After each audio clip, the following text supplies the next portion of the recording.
On June 8, 1964, Israel deliberately attacked an American intelligence ship, the USS Liberty. At about 2 p.m. that day, 2 Israeli Mirage 3s attacked the Liberty with cannon and rockets, and just few minutes later, 2 Mysteers dropped napalm bombs due to which ship caught fire, and then at 2:35 p.m., Israeli torpedo motor boats fired 5 torpedoes, out of which 1 struck. This attack killed 34 crew members, and wounded 171 others. Israel apologized, saying it mistakenly thought that the USS Liberty was an Egyptian ship, but survivors rejected the Israeli statement, and claimed that the attack was on purpose, and they were right, because Israelis first identified the Liberty as a U.S. ship at about 5:15 a.m. that morning. 7 other reconnaissance flights also confirmed the identity of Liberty. During attack, the ship attempted to contact the 6th Fleet, but Israelis were jamming their distress frequencies. According to victims, a huge American flag was waving at the top of the ship, so there was no chance of any mistake. On June 8, 1964, Israel deliberately attacked an American intelligence ship, the USS Liberty. At about 2 p.m. that day, 2 Israeli Mirage 3s attacked the Liberty with cannon and rockets, and just few minutes later, 2 Mysteers dropped napalm bombs due to which ship caught fire, and then at 2:35 p.m., Israeli torpedo motor boats fired 5 torpedoes, out of which 1 struck. This attack killed 34 crew members, and wounded 171 others. Israel apologized, saying it mistakenly thought that the USS Liberty was an Egyptian ship, but survivors rejected the Israeli statement, and claimed that the attack was on purpose, and they were right, because Israelis first identified the Liberty as a U.S. ship at about 5:15 a.m. that morning. 7 other reconnaissance flights also confirmed the identity of Liberty. During attack, the ship attempted to contact the 6th Fleet, but Israelis were jamming their distress frequencies. According to victims, a huge American flag was waving at the top of the ship, so there was no chance of any mistake. On June 8, 1964, Israel deliberately... Now I'm going to get into another video about the Noahide laws and all that stuff and whatever later. And I might surprise you my views on the Noahide laws and obedience to the Noahide laws, though I don't think it necessarily has to be the Noahide laws. And I think that you need to allow for, choice in the matter. But this is the thing. This is from the Jimmy Dore show. And this is talking about how Israel is on the brink of civil war due to the far right aspect, the far religious right, Zionist aspect of the Israeli government wanting to exterminate the Palestinian people and to exterminate anybody that's of the left wing or really that just does not agree with the hyper-conservative, hyper-militant, hyper-religious right. And many people are pointing out that, and I agree with this, that the Trumpers, the Trump-tards in this country, the hyper-conservative Trump-tards, you have to remember you have oath keepers. You have sheriffs. There was a sheriff that was pictured with, what's-his-face, Mike Pence, that was wearing a QAnon badge. They are a far bigger threat to the United States than any extremist group from outside the country, which is the Trumpers, okay? So let's hit play and let's hear what this guy has to say. I don't even know who this guy is, but he's on the Jimmy Dore show. Maybe some thought process that Israel isn't as united as a lot of people think. Okay, his name is Craig Jordula. See, what's funny is I thought when I saw him, I really thought Jimmy Dore had let himself go and took up competitive eating with Katina Eats Kilos. Let's talk about this Israeli lawmaker, and I'm going to let Dan Cohen talk about this because he has a little insight to what's going on. It says the Israeli lawmaker heralding genocide against the Palestinians, and this is Deputy Speaker. Let me make sure I say it right. Bezalel Smotrich. That guy. Bezalel Smotrich. Admiration for the biblical genocide. Joshua ben Nun leads him to adopt values that resemble those of the German SS. And this is Haaretz, right? And this is kind of like the Israeli CNN, correct? It's like a big kind of liberal left-wing Israeli. It's kind of like the enlightened left of Israel, but, still Zionist.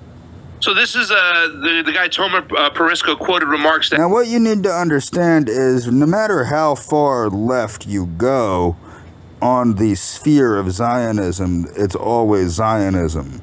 Bill Maher, or whatever his name was, he was famous for having Michael Scheuer, the former head of the Bin Laden unit, that explained the danger posed to U.S. civilians by supporting Israel.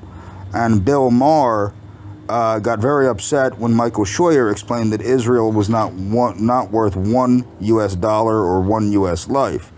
Now, he did clarify he also felt that way about Bolivia and any other country that isn't America. But Bill Maher, who is ardently pro-Zionist and ardently anti-conservative and militantly anti-conservative. If you don't believe me, just watch, I think it was the movie Religious. Look at his view on the religious right in the movie Religious. He speaks, and that was prior to the Trump tards and the QAnon bullshit and all that. But if you watch Religious, you will see the way that Bill Maher actually views the people that later became Trump-tarded. MK, Mr. Smotrich, made recently at a conference of religious Zionists where he presented his plan to offer the Palestinians 3 options: leave the territories, continue to live there with second-class status, or continue resisting, in which case the Israeli Defense Forces will know what to do. That's right. Now keep in mind, I just showed you where the Israelis attacked the U.S. ship and killed well over 100 U.S. Marines and sailors, and then they just said, oops, it's a mistake. We didn't mean to do that. We thought you were Egyptian, despite the fact that it was proven through radio communication transcripts that they knew they were Americans and murdered U.S. sailors and Marines in 1964. I will also show you where they murder a United States citizen that was in Gaza a bunch of years ago named Rachel Corrie, and then they go again, oops, it was a mistake. We somehow magically didn't see her while we were, bulldozing over these innocent people's home. Chilling.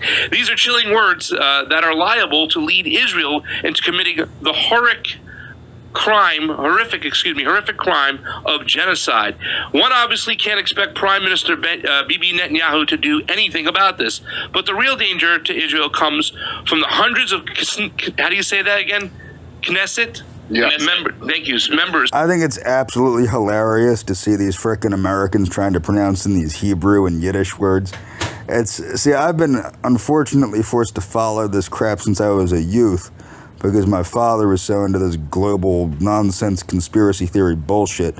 But yeah, like now I'm actually seeing the word Knesset in the news. Now even the fucking ardently liberal asshole media has to pay attention, the Zionist media. I even saw Wolf Blitzer, the Zionist Wolf Blitzer, coming out and explaining maybe it's not that great of an idea to be attacking refugee camps. So, I mean, he's even coming out against Israel. Wolf Blitzer, the freaking king of Zionism.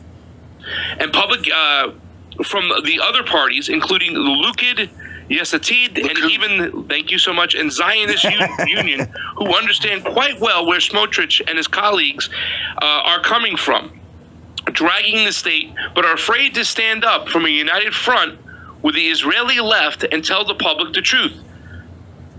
This guy, Smotrichism? Yep. Now you guys can watch this on your own. This goes into about the forced, what do you call it? Basically, anybody left alive after they attempt to genocide everybody will be forced to obey the Noahide laws. The Noahide laws are the laws that were given to Noah by God in mythology. Now, I've already gone through Yahwehism. We all know that the Bible is a bunch of horse shit. I mean, it's not, like, the thing is, I have respect for the Bible. There's a lot of good things in the Bible, what have you. There's a lot of morality in the Bible, a lot of good ways, but there's also a lot of good morality in other books, like Superman or Batman, or it doesn't mean I'm going to live my life by a comic book. I think I even used that analogy already. I like to use that analogy a lot with the Jesus freaks, because they'll be like, but you don't understand, if you don't have Jesus, you don't have morality. If you need Jesus to have morality, you have bigger problems than not having Jesus moving forward.